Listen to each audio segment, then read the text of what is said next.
पहले हम लोग कोशिश करेंगे जानने के कि क्या होता है ऑडिट या क्या होता है प्रोग्राम।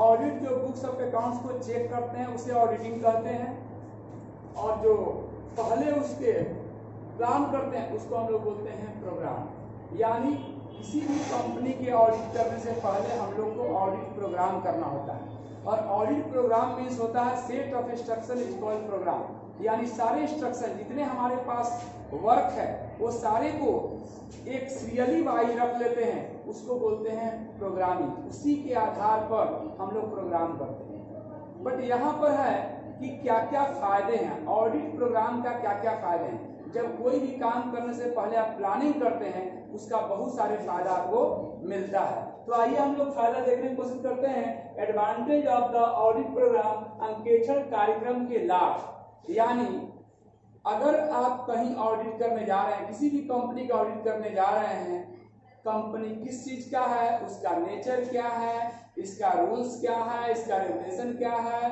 इसका टेक्निक क्या है, ये सारे कुछ जानना आपको जरूरी है।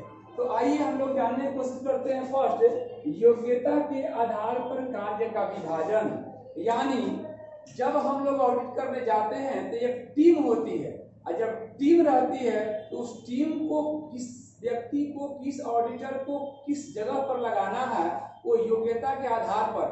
कुछ लोग हैं वो कैश में एक्सपर्ट हैं, कुछ लोग हैं वो स्टॉक डिपार्टमेंट टू बहुत बढ़िया से जानते हैं, कुछ अकाउंटिंग पॉलिसी अच्छे से जानते हैं। यानी जिस सेक्टर के लिए जो एक्सपर्ट है उनको उसी सेक्टर में ऑडिट में लगाना है। इससे क्या फायदा होगा कि हमारा ऑडिट प्रोग्राम सक्सेसफुल होगा, क्योंकि जिस सेक्टर का एक्सपर्ट लोग हैं उसी में वो काम करेंगे। यानी उनका बंटवारा जो काम का होगा वो कैसे होगा, योग्यता के आधार पर। कार्य का नियंत्रण, यानी काम हो रहा है बट उसको कंट्रोल में नहीं है, वो कंट्रोल में करने के लिए हम लोग क्या करेंगे कि प्रत्येक दिन के काम के सामने हिसाब ले लेंगे, और क्या कमी हुई, क्या अच्छाई हुई, तो जो भी होगा उसको हम लोग देखते रहेंगे।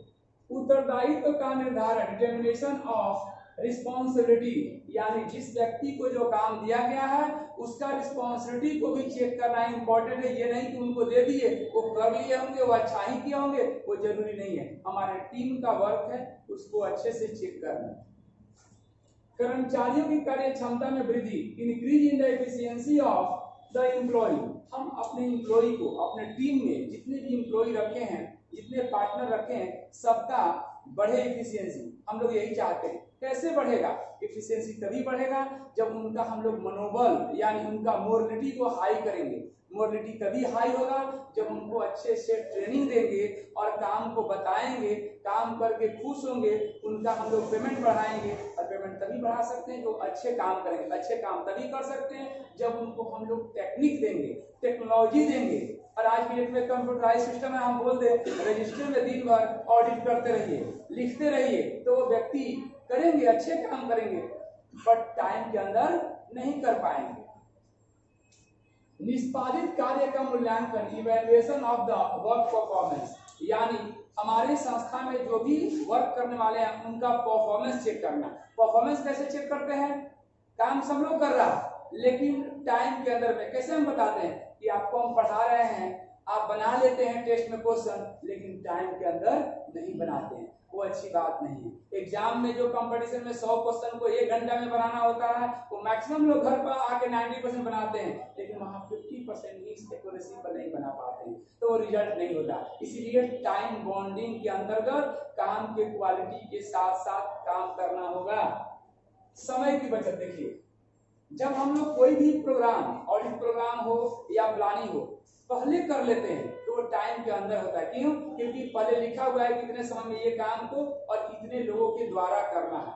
लेकिन हम लोग सोचते हैं कर लेंगे कर लेंगे कर लेंगे, तो वैसे कंडीशन में टाइम बीतते जाता है। तो समय की बचत होता है कैसे? ऑडिट प्रोग्राम करने से।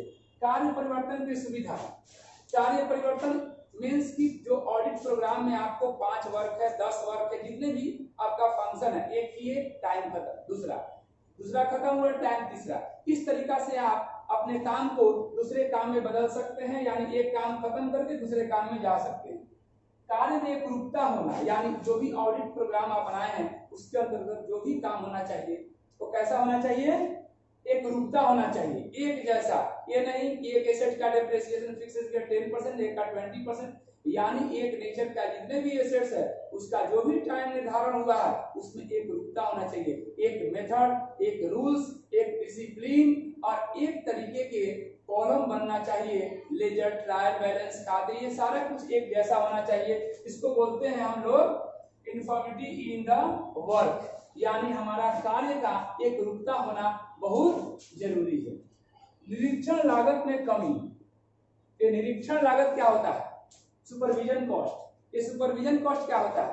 कर्मचारी जो काम करता है और कर्मचारी जो काम करने वाला को देखता है, देख के बताता है, इन्फॉर्म करता है, उसको बोलते हैं सुपरवाइजर। जैसे आप लोग सुने होंगे कंपनी में वो सुपरवाइजर है, मतलब क्या करते हैं? वो काम नहीं करते हैं, काम करने वाले को देखते हैं कि वो कैसा काम किया और उसका रिपोर्ट करते हैं, उसमें सुधार करवाने की कोशिश करते हैं। लेकिन वो हाई मैनेजमेंट करेगा सुधार करने का, आपको सिर्फ देखकर बताना है, यही काम करना है। नेक्स्ट है अंकेक्षण के सिद्धांतों का पालन, यानी क्या पालन करना? सिद्धांत, प्रिंसिपल। आपको ऑडिट करने के लिए कुछ प्रिंसिपल दिया गया है, जिस प्रिंसिपल के आधार पर आपको काम करना है। आप बोलते नहीं हमको तो अच्छा टेक्निक आता है, हम इसका प्रिंसिपल क्यों अडॉप्ट करें? हम तो अपना ही प्रिंसिपल से अच्छा ऑडिट कर सकते हैं, अच्छे रिपोर्ट निकाल सकते हैं। बिल्कुल नहीं करना है। जब आप मीटिंग में जाते हैं, बोलता है कि पेन निकालो, लिखो, आप बोलते हैं कि नहीं मेरे को याद हो गया। बाहर जाते हैं, खूब हंसते हैं, बोलते हैं सब याद है। उसके बाद में घर आते हैं, फिर खुश होते हैं कि याद है। अगला दिन पूछता है कल याद आई।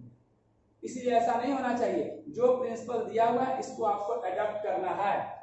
भावी अंकेक्षण योजना का आधार, यानी हम लोग फ्यूचर में जो ऑडिट करते हैं उसके लिए आधार बनाते हैं, बेस बनाते हैं, पहले सोचते हैं, उसी को हम लोग ऑडिट प्रोग्राम कहते हैं। यानी पहले सोच लिए, लिख लिए प्रोग्राम, यानी काम जो होगा वो कैसे होगा? सिस्टमैटिक वे में होगा।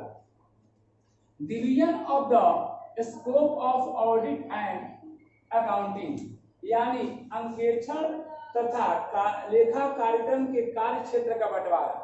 अकाउंट्स में काम का बंटवारा, ऑडिट में काम का बंटवारा, अकाउंट्स में कौन डिपार्टमेंट किसके द्वारा कब तक देखना है। कभी कभी होता है कि ऑडिटर गया ऑडिट करने, अब वहाँ अकाउंट्स ही नहीं बना हुआ है, तब ऐसे कंडीशन में क्या करना पड़ता है? अकाउंट्स को बनाता है। तो वहां पर भी क्वेश्चन आता है कि क्या अकाउंट से ऑडिटर बना सकता है? बिल्कुल बना सकता है, लेकिन उसके लिए फी, रिम्यूनरेशन अलग से चार्ज करे। तो आइए इसमें हम लोग क्या पढ़े कि कार्य के बंटवारा।